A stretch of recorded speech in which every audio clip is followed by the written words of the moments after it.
You're listening to the Yeshiva of Newark at IDT podcast. I'm your host and curator, Rabbi Kivelevitz, and I hope you enjoy this episode. You've bought your tickets. The ushers are about to open the doors. Yes, the Projectionist has Semicha is about to start. But first, you've heard me on this platform touting NRS, a great company whose many dedicated employees I get to see in action. NRS Pay has recently launched its new cost-cutting program called Cash Discount. The way it works is any vendor using NRS Pay Cash Discount has their sale register tabulating automatically a dual pricing, which offers customers a choice of a cash payment, which could result in up to a 4% discount over swiping their card. If your business meets the $18,000 a month threshold, there's absolutely no monthly fee to incur. NRS Pay Cash Discount makes it less expensive to accept credit cards, so you'll save money while helping your customers save at the same time. NRS is offering a time-limited deal right now on this state-of-the-art system. You'll get a free card reader with zero hidden fees, no long-term contract, and no early termination fee, which means you can switch your processing plan without penalty. NRS Pay is a proud part of the IDT Corporation that I've been associated with for over 10 years and has integrity built into its corporate DNA. I know its founder and officers and salespeople, and they truly stand by their product and will help you with live stateside-based customer service on any issue or question. Check nrspay.com for more information or call 833-289-2767. And now here's the Projectionist has Semicha. Enjoy. Clear the aisles. The Projectionist has Semicha. I'm here with Rabbi Kolakowski. Well, last year, those of you who remember, you can find it on our platform. You could find Yitzchak and I spoke about a very fascinating and important film, I think, in terms of the idea of repentance and making yourself a better human being and recognizing God in the world. I believe that's a year already. Can you believe it's been a year since we did that? We did that episode. So I came up with an idea yesterday that, considering what I remember from my yeshiva days, that many of the young men would actually take upon themselves a vow of silence. Now, that didn't mean that they didn't utter any words, because of course there are words of prayer, there are words of blessing, there are words that need to be uttered, but there was no extraneous speech. And this, of course, kept them in a state and conveying it to us, the importance of, as we call Shmiras Hadibur, the importance of what words you say and how your words can be powerful. And to tell you the truth, I felt, wow, I wish I could do this. This makes sense to me. But it made me think that perhaps what we could extol, especially in this time, is the significance of silent films. Now, silent films, there's a great treasury of silent films available. Many of them are available on YouTube. Many are available on the Internet Archive. Unfortunately, some of the great classics of the silent era are lost. We think of films, Yitzchak, as a Hollywood, movies in Hollywood, now I guess Bollywood together. But in the silent era, we know that the German expressionists, the Russians, they were many of the pioneers of the effectiveness of film. Again, eventually, I think it all comes down to the good old US of A. I think the USA flexes its muscles, and ultimately, they are the big giant in the film industry. The history of it, with how everything wound up in Hollywood, was because when Edison invented the moving picture, he thought it was just more of a toy. He didn't really think of it as a major industry, but he made a lot of very interesting films, including some, genre films, Frankenstein and dinosaurs and cavemen and things, and all kinds of interesting little movies that he was involved in producing. But nonetheless, he was doing all of his work in New Jersey. Right. And he was known to be, along with Henry Ford, somewhat of an anti-Semite. And when Jewish filmmakers were interested, producers particularly, were interested in getting into the business and making a business out of it, he said no. He refused to work with them. So Right. They realized, if you're in New Jersey, you need to pay for lighting. But if you go out to sunny Los Angeles, California, it's pretty much sunny all the time. So you don't have to pay for the lights. And so that's how Hollywood really was created, was because the Jews were chased out of the film industry in New Jersey. They had to go somewhere where it was a little bit easier to make movies. And that's really the whole history of how Hollywood got started. It wasn't only Jews, but I'm sure a lot of those other people Edison really didn't care much for. And that was really, I think we could even say something more large about even the history of sound films, is that because the East Coast was sort of the source of so much of the Hollywood films, many of the films that even were made on the West Coast, the city that was implied that it was happening was always some sort of East Coast city. Many of the films that we've talked about on this forum, the early films of Spencer Tracy, Bette Davis, and James Cagney, even though they were being filmed on the West Coast, they had enough of stock footage from New York to give you the impression, at least, that it was happening in New York City. There was, I guess, an understanding too that most of the film-going audience were in the East Coast, and therefore a type of film that was meant to be contemporary was usually set in terms of New York, even though it was being filmed on some soundstage somewhere else. So again, the influence of New York, of Long Island and Jersey, I think, the shadow is very long. But these early films, of course, wherever they were made, whether they were made in Europe or in the United States, sound technology had not developed. And what you had then was, of course, pantomime films and pantomime, silent films. So many of our students, Yitzchak, and maybe even your friends when you were growing up, would be quite dismissive of a film that didn't have sound. And yet we know, both of us, and I think some of our more engaged and knowledgeable listeners will know, that many of these silent films are beautifully shot. In fact, as we talked about Singing in the Rain as a very nice primer in the problems of going from silent to sound, the silent films had a drama, a power, a beauty that the early sound pictures couldn't replicate. There was so much, again, there's only so much mental energy that you can put into and expertise you can put into a film. Many of the early talkies, whether you can see the mic coming down or not, and some of them you can, they sacrificed a lot of the beautiful cinematography, a lot of the pathos for the gimmick of the sound of the song that was being done. Especially the very early talkies were just, it didn't even feel like a movie, because they were just so amazed that you could hear something, that it was just people, it was almost like watching a play. And the audio, at least the prints that have come down to us, often isn't very good. Although again, that could just be. You're correct. There was almost an excitement that we can now stage plays as film, and there wasn't necessarily the type of inventiveness that had been the hallmark of silent films. A clear difference between the 1931 version of the front page and then His Girl Friday. How much the film industry grew in those 10 years, or 9 years. The second one from 1940, that's a movie. The first one, it's more like you're watching the play, almost like you would watch it, on Broadway. Really. But I would suggest, and our listeners could correct me if I'm wrong, that what was needed was sticking their hands back into some of the methodology and beauty of silent film and acclimating it to a sound era. That's what, in a certain way, the genre films, the monster movies that I love, really captured that. Meaning, when you see the Universal monster movies, the Dracula and the Frankenstein, and then the Bride of Frankenstein, and Invisible Man, you see a clear inspiration from the German expressionist films.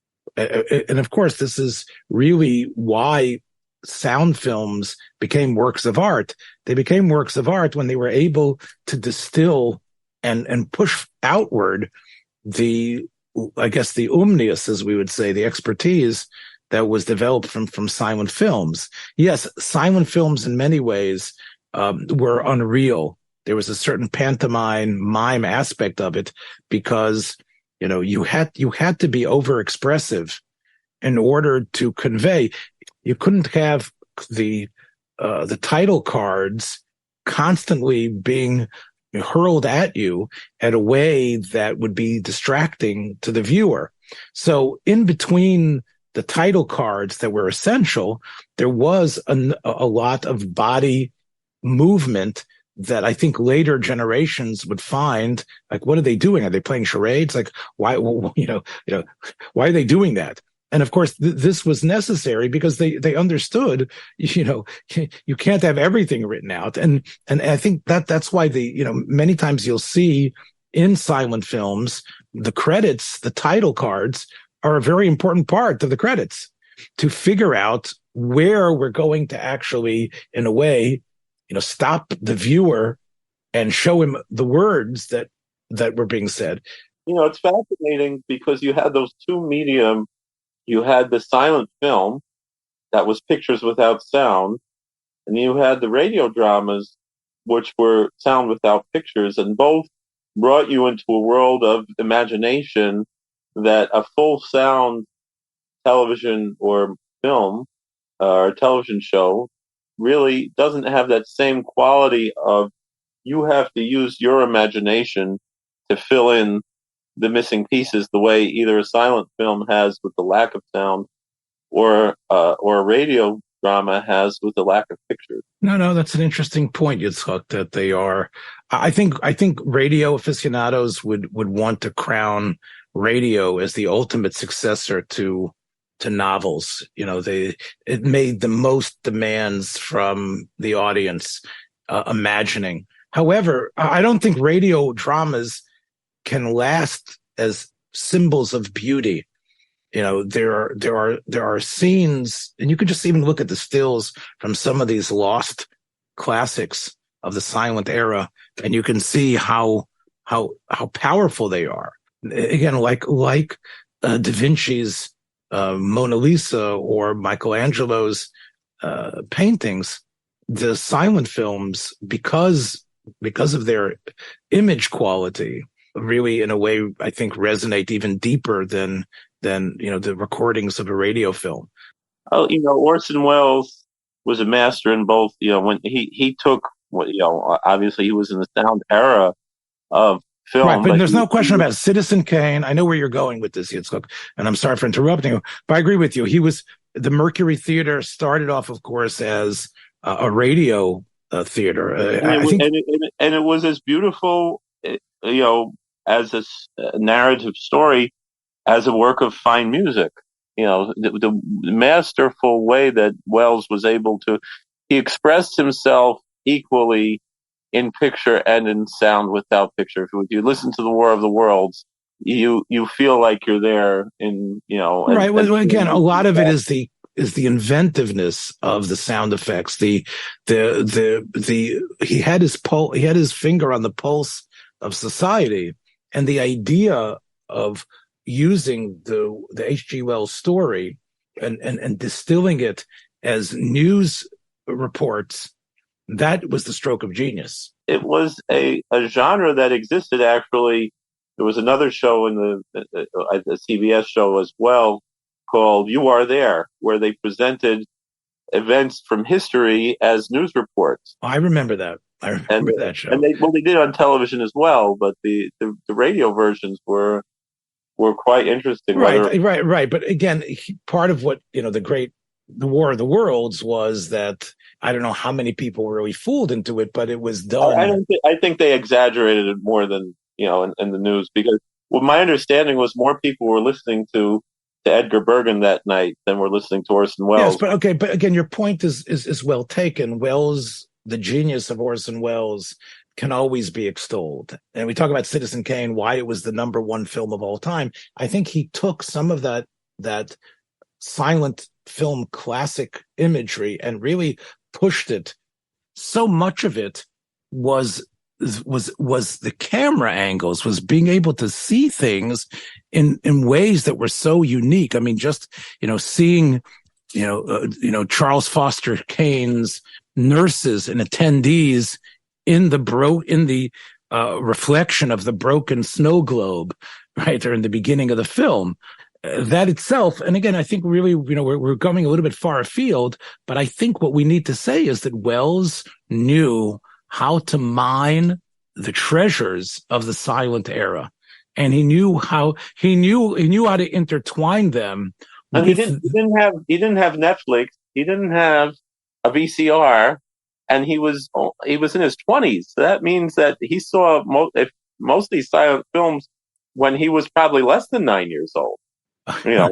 Well, again, they were probably still available to be screened, but at that time, I don't think they had all. We know that so many of them were not preserved because they were the type of celluloid that they were on was a material that would basically disintegrate over time. Nitrate, the nitrates and that's part of the reason why we don't have these films. We want to talk tonight, really, in the spirit of silence. About a couple of films. Now, Yitzchak, you saw a film that you weren't even aware of.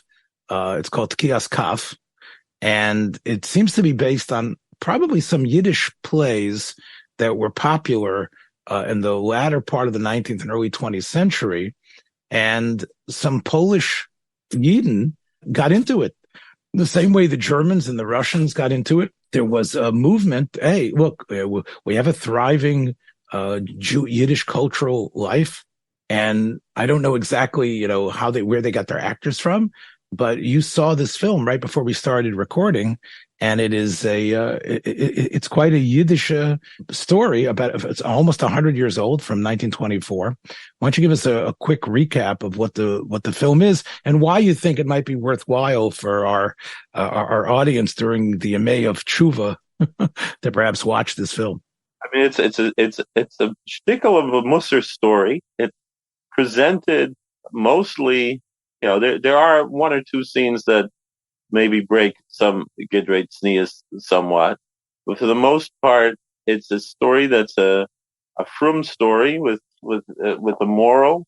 It's not an anti-religious story as many of these Yiddish plays and Yiddish movies were, although it does present both the positive and the negative in the Torah world. But it opens up as something like a Malava Malka, someone singing Eliyahu Navi. It's a silent film, so you just see, and the titles are not intertitles; they're actually subtitles, at least in the version that I found on YouTube. And there's several different names to this film, but it's presented that it seems there's a few Hasidim with a Rebbe and a Balmanagin sitting at a Kretschma by Malava Malka. There's candles lit, and they're singing. And since he's singing Eliyahu Navi, the Rebbe is going to tell a story about Eliyahu Navi. And then he tells this story taking place in Vilna. He said, with the rabbi of Vilna, and you see, it looks like a Hasidish. And as most of our listeners know, Vilna was the bastion of Misnagdus. Again, a lot of it had, not only because of the Vilna Gaon, but because of many of the other Rabbanim in the community that signed on the Chayrim against the Hasidim. So you're saying that it might not be historically accurate. There were Lubavitch Hasidim in Vilna that we know of, and we know that there was a very vibrant Hasidic chevra in Vilna. However, clearly the powers that be were technically against Rebbes and Hasidim. But again, it could be forgiven, especially since this is a popular entertainment. It's not meant to be historically accurate. Right. So it's presenting that, and they describe Vilna as the Jerusalem of Lithuania.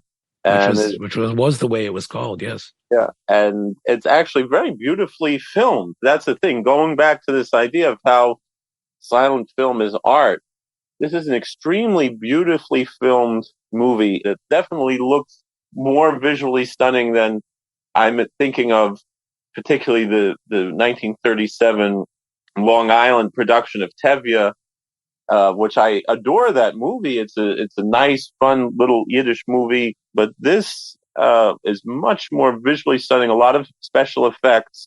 Basically, the story is that this Rebbe is telling is that in Vilna, Eliyahu Navi came to a vart. It was basically it was a vart. It was a vart that happened before the birth of two children. Two Hasidim came to the Rebbe for a bracha that they should have children, and they both, one had a son, one had a daughter, and they grew up. And whatever happened was, and the boy's name was Jacob, and the girl's name was Rachel. So it was Yaakov and Rachel. And the boy, he's learning in yeshiva, and he's very. Right, so when did they do the Tekias Khaf that they would get married? When did that occur? As soon as again, they got for our listeners, Tekias Khaf is a handshake, but which has a halachic significance as a binding contract between two parties. So this handshake that was given, it given at the Tish after they got the bracha. So years before they. So in other words, they got the bracha from the Rebbe that one would have a boy, one would have a girl, and they believed the bracha. They gave themselves a Tekias Khaf that they would do whatever they could to bring this boy and girl, these sort of miraculous children that would come into the world. They would become husband and wife eventually. Right, and Elijah the prophet is there witnessing that, and he comes in various different forms and presents himself, and so he comes there, and it seems like the Rebbe is aware. The Rebbe is aware of the power of his bracha because Eliyahu Hanavi, Elijah, as we call him here in English, is somehow present. And so he's standing there, and as the two fathers are shaking hands, he places his hand upon their shaking hands as witness to their vow, their sacred vow that they made to each other, that they are going to have their children be married. So this Yaakov, he's learning in yeshiva. And then this Rachel, Jacob is learning in the yeshiva, and Rachel comes selling apples. And when he sees her, when they're both of age, and he gets so, his Yetzer Hara excites him so much, and he's confused. He says, on one hand, this is a girl I could marry. What's wrong with me being attracted to her? But on the other hand, it's distracting me from my learning. So he has two friends next to him who represent the Yetzer Tov and the Yetzer Hara, the good inclination, the evil inclination. And one is the evil inclination, and he tries to tell him, to enjoy life and to, be aroused by this fantasy. And he has this vision of Yaakov Avinu and Rachel Imenu, of our patriarch and matriarch, how they met. And Rachel, in his dream, the biblical Rachel, is holding a lamb, and she's a shepherd, and then the biblical Jacob comes, and they're about to kiss, as is mentioned in the scripture, and but they actually don't show the kiss in the movie, which is, I think. So in this sort of fantasy dream sequence, is he playing Jacob, and the girl, the apple seller, is playing Rachel? Yes. Meanwhile, there's a Gvir, a Shmuel Levine, who wants to marry this Rachel, and so he comes up with this whole scheme because he knows that they're in love with each other. But this Jacob, he goes and he's thinking of leaving the yeshiva, kind of, we say, going off the derech. He goes to a barber and gets his payas cut off, and then he changes from, he had a bekasha and a cap, and he changes to a nice suit and tie and a fedora hat. But then he was walking along and he sees Rachel, she's playing with some yarn, and the ball of yarn falls out of her. She's knitting something, the ball of yarn falls out of her hand down the steps into the street, and Jacob picks it up, and it's really quite romantic and she's like pulling him in, pulling back the string as he brings her the ball of yarn back. It was symbolic not only of the bond, the mystical bond that tied these two souls together, but also the bond that ties him to his tradition, the bond that ties him to the tradition of his ancestors, the one that's the bond of religiosity. Even though he returns the string to her, he doesn't stay with her, right? Well, they go for a walk together, and what this Shmuel Levine, who is an older man who wants to marry this Rachel, and he's a big Gvir, he's a wealthy individual, he actually goes and tells the Rosh Hashiva to go right to Jacob's father and tell him, your son has to come home because he's no longer, living like a Ben Torah. So they send him home, and then they both hear in the news that the other one is getting married. They make a shidduch for Jacob, and they actually make there a whole a l'chaim, a tanoim, the Rav there, he says, you're going to be bound together forever.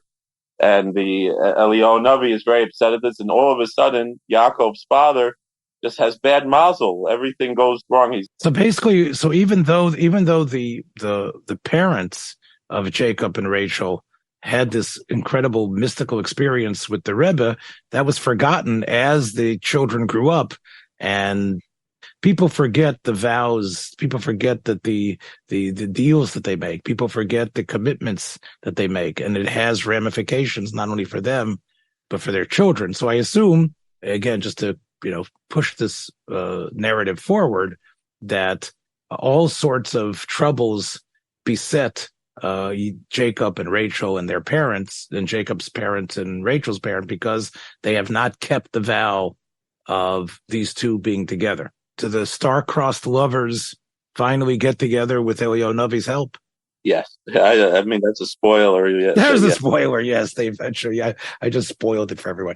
So it's not like, when you go onto the IMDb page, you'll see that people say it's a precursor to Ansky's The Dybbuk, which I think everybody is very familiar with. There's been so many stagings of the Dybbuk, plus various film versions of it in Yiddish and other languages. And of course, the Dybbuk is a very tragic, terrible play in terms of the pain and the suffering. This film doesn't necessarily have the same type of inescapable tragic attitude that is in the Dybbuk. And again, let's talk a little bit about this, because this has to do with the Murnau film that I want to spend a couple of minutes talking about as well. Once the sound era was here to stay, some of the Hollywood, whether it was in Hollywood or Long Island or wherever, the people that were involved in filmmaking decided to sort of like edit and change and sandwich sound scenes within the silent ones. And of course, Chaplin did something similar in some of his early films of that period, but I think he did it with a sense of artistry. And then he still also did it when he made his re-releases. I know he re-released the Gold Rush in the 1940s with himself narrating it. Right. So, right. But again, it was done with a certain, it wasn't slapdash. I think what happened in a number of releases in the early 30s was they took the basic chomer, the basic essence of the silent film, and they put like a sound intro, a sound epilogue, and inserted sound in a clumsy way. And this is what happened to this film. I think it was in the 1930s. It was re-released with sound, using some of getting the actors to actually speak. It was remade in 1937, the same year you talked about Tevi the Milchiker, but actually as a film as well, a Yiddish film. And it was called The Vow. The stories of Eliyahu Hanavi have always been very popular. In Chazal, they stand out. And there's no reason, we know that throughout, especially European Jewish history, these wonder stories abounded. So the idea that Eliyahu Hanavi shows up and is the hand of providence and is this sort of glorious mystical figure, I think it definitely was something that tapped into the Jewish imagination. And again, and this really meant that the films were being catered specifically to a Jewish audience, like many of the later Yiddish films. And again, this is a gem that you discovered. Really, I guess I'm going to take the schus of pushing you towards your search here. And again, hopefully our listeners, especially those of the Jewish faith, can enjoy something that is not only a glimpse into 100 years ago of the Yerushalayim of Lita, the Jerusalem of Lithuania, but also really something that taps into some of the eternal stories, the stories, of course, of really that are as old as the Torah itself, of finding the right zivug, finding the right one. And there's a lot of quotes from Chazal in this film. A lot of quotes from the Talmud, whether it's Arboim Yoim Kodim Yitziras Havlad, that 40 days before a child is conceived, the zivug, and then also Ezu Gibar Kovish Yitzro is quoted, who is strong, the one who conquers his passions. And so clearly the advisors on the film were not just Yiddish Bundistan that were trying to bury a society that had lost its relevance, but were rather, as you're saying, from the knowledge that they had and from the positivity that they put into the characters, it was something that indicated that they were still living in that world. And therefore, perhaps it can be a model for the burgeoning new from film industry that we know has taken off, whether it's in shtisel or whatever it is, or beyond. This could be a precursor to that. And it's definitely something that you should check out. Let me talk a little bit now about Murnau's film, because again, Murnau is obviously, 8 of his films were lost. He died in his early 30s in a car accident. Murnau was a German expressionist. He came to the United States. He was brought by the Jewish moguls in Hollywood to make films here, and he made a couple of films for Fox. The film that most people know, Yitzchak, is the film, of course, Sunrise. And that is the film, which is, again, the dance of two souls, which, again, is also really about a similar theme to Tekias Khaf. This film that I'm talking about is also sort of the other side of the coin, also about an Adam and Chava, also about a couple that was supposed to be brought together by destiny. And will they survive? Will the couple actually get through the throes of the first couple of difficult days after their marriage? It sounds very prosaic, but it's filmed with such beauty, such care. It's called City Girl, and it was filmed mostly on location in some of the farm area in Oregon. Charles Farrell is the lead. He plays sort of the Odom, Lem, who is a mama's boy and really a daddy's boy. He's someone who is a good person, but he is really, in a way, ruled by his parents. The father, who owns a huge farm in Minnesota, has sent him on his first act of maturity to sell the wheat of that year, something which I guess the father had done up until now. But now they were sending him on a train to Chicago, where at the market they would sell the wheat, which of course would provide the necessary funds for the whole year. And because of issues in the wheat market, he isn't able to sell the wheat at the price his father has demanded he sell him. The film makes it clear the shots that it has of the father, who is played in the most severe tones by an actor called David Torrance, who plays Mr. Tustine, and he is a sort of a biblical raging figure. Is he an evil man?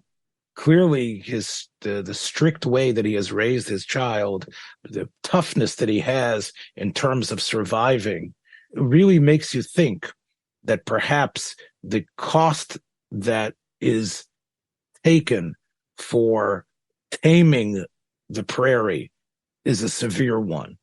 In other words, what Murnau really is investigating here is that don't believe that the city is the seat of like Sodom and Gomorrah, and that the purity of heart rests in the ones living outside of the city, in the sylvan areas where they're still working the land as if in the primal way before the Industrial Revolution brought so many of these metropolises into the forefront. Murnau really investigates and shatters that illusion. He shows that some of these people who have been able to tame the woods and turn them into these farmlands did it with steely discipline that really emanated sometimes from a unmoving, domineering, draconian source. And that is what this father is. The father admonishes seemingly a little girl played by the future Anne Shirley. That wasn't her name in the film. She later became an adult actress known as Anne Shirley, but originally, of course, she was just a little child. She was originally known as Dawn O'Day, and she plays this beautiful little girl who incredibly must be the youngest child of this stern patriarch. And there's a number of scenes where he admonishes her for playing with a little bouquet of wheat There's acres and acres of wheat. And she decides as a little girl all alone on the prairie in Minnesota somewhere to play with a bouquet of wheat. And she's admonished so sternly by her father for ruining this, that this is money and she has no right to play with it. This is the lifeblood of the family.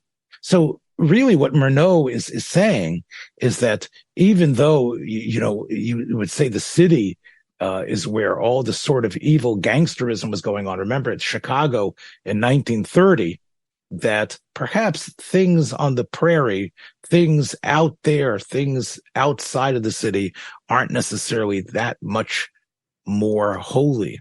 In fact, they might actually be a holiness that is grotesquely unholy, because what they've done is they've handicapped their son. And their son, although he wants to be a good person, and he has his mother's loving kindness, he has his father's, the dominance of the father really in a way frustrates him. And this is why when he goes to Chicago, he meets the really star of the film. And it's interesting, she could have really, I think, had a wonderful career in Hollywood. The star of the film was Mary Duncan.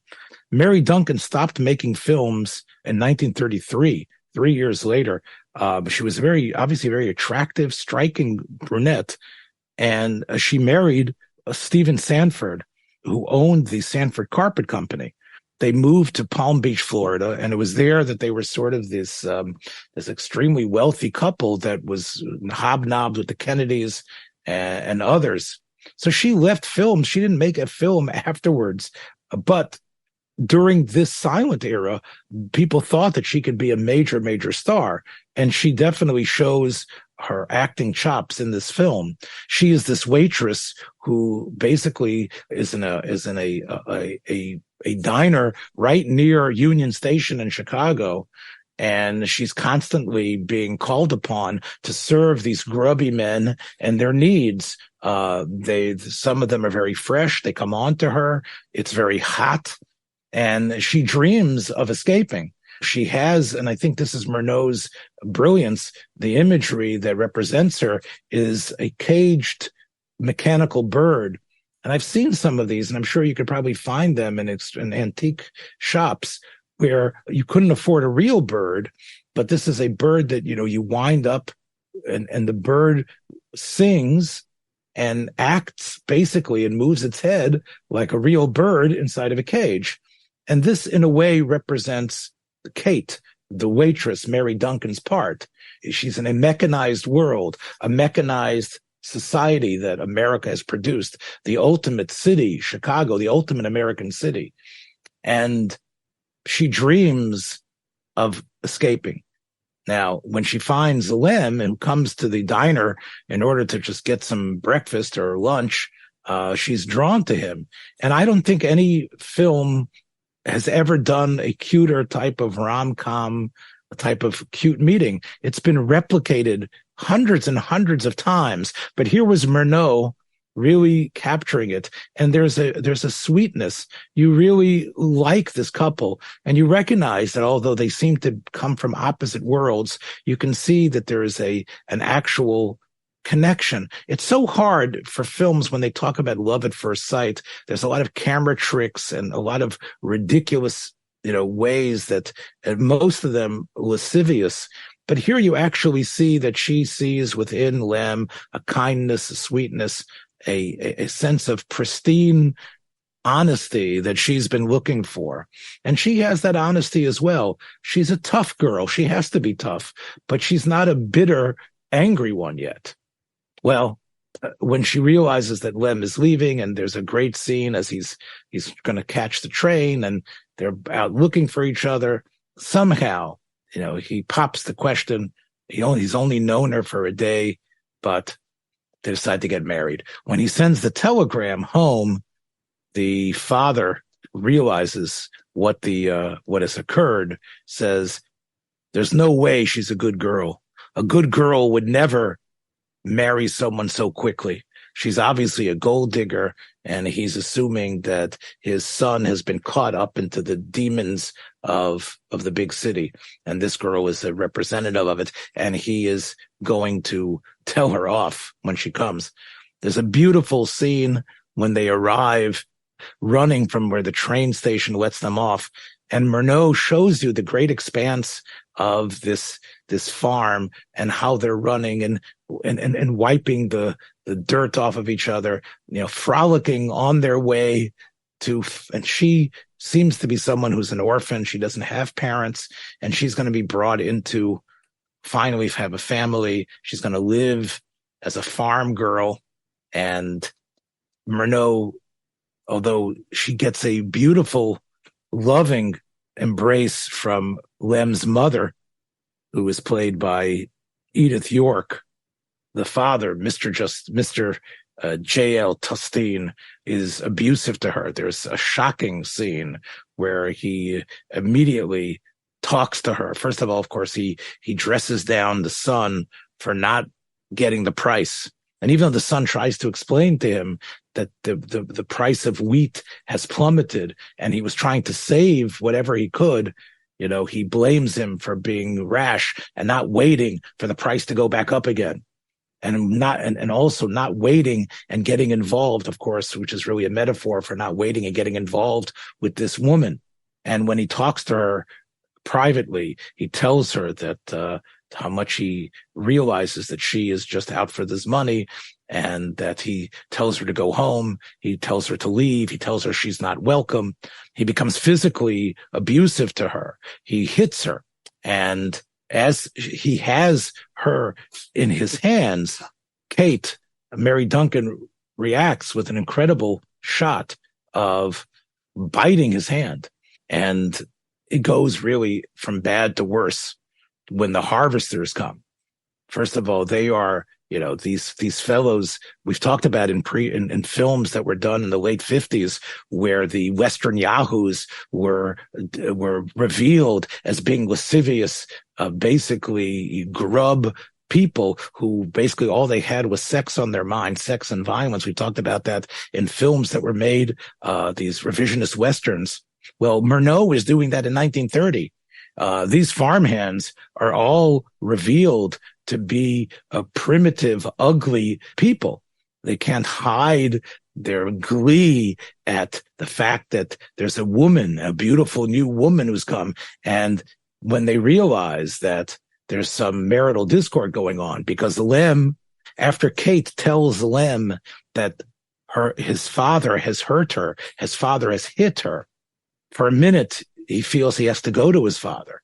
In Chicago, when someone had started up with her, had been fresh, Lem had been her knight in shining armor, ready to punish and lash out.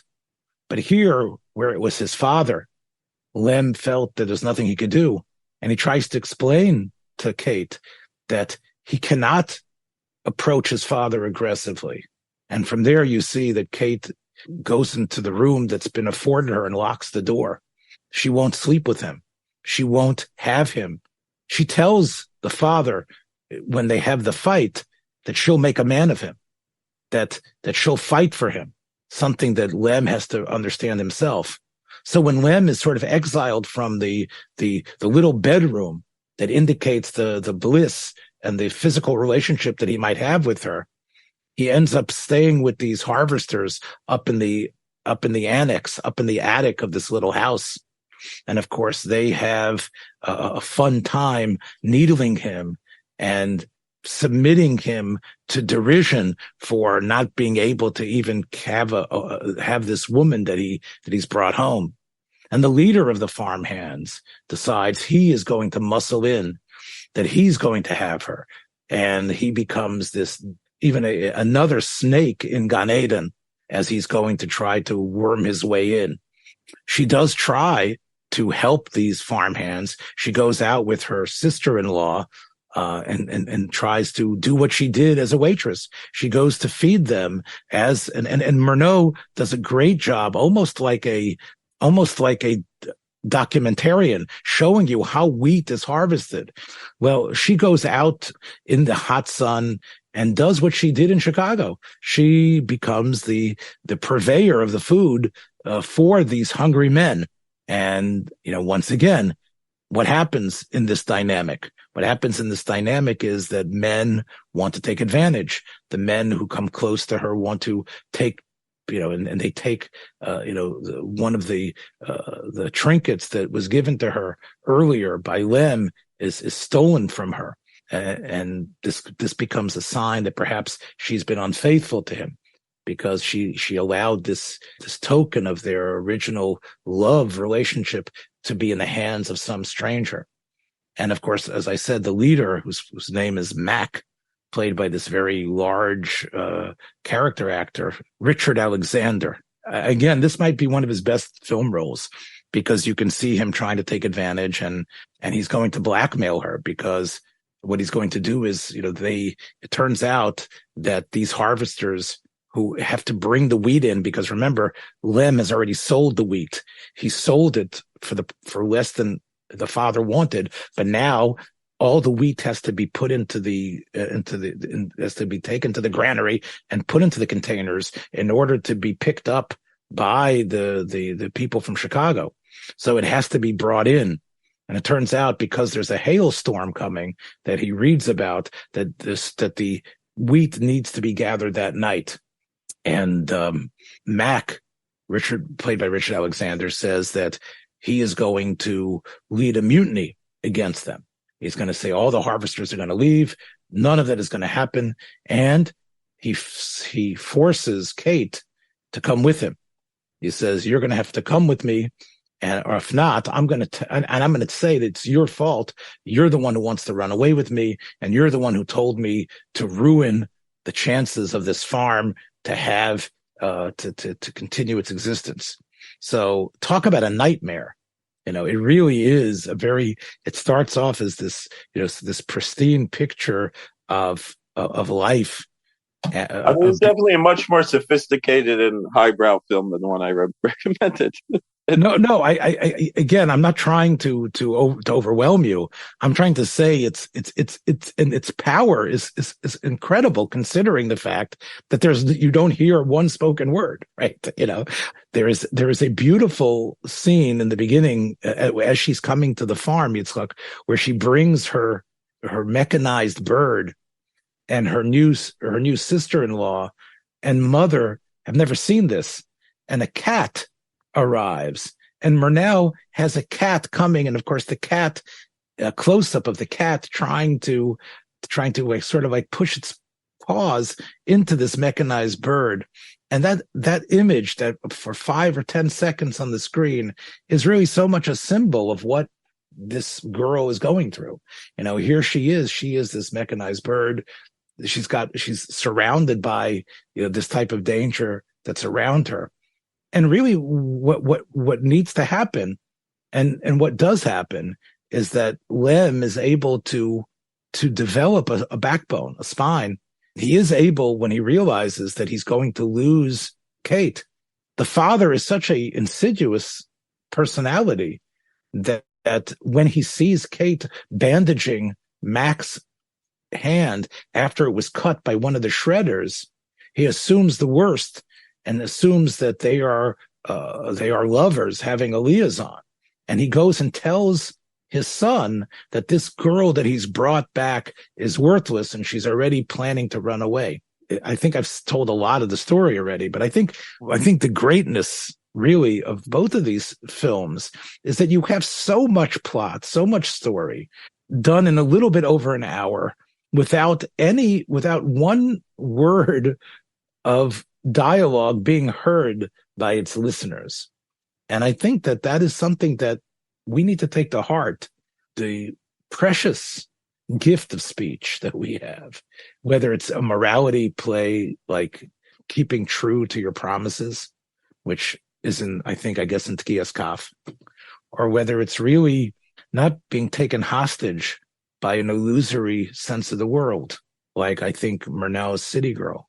I think it's about people always believe that, they accept these canned ideas of life without really thinking it through. Whatever your message is, There's something about doing it. There's something about contemplating in silence that I think is very positive. The Maharal says, Yitzchak, the great Maharal of Prague, says that when you talk, you can't think. He says the two are really are opposites to each other. Ultimately, when we're in talk mode, we're not in contemplative mode. We're not in thinking mode. We're not in self-actualization mode. And maybe that itself, I think, is a good enough lesson, and not just for Erev Yom Kippur, maybe throughout the whole year. So, watch your step, everybody, on the way out. Be quiet. There might be some people dozing as you're stepping out. Take care, everybody. Be well. Thanks for joining us for another episode from the Yeshiva of Newark at IDT Podcast. Be sure to subscribe on your favorite podcast app so you don't miss a single episode.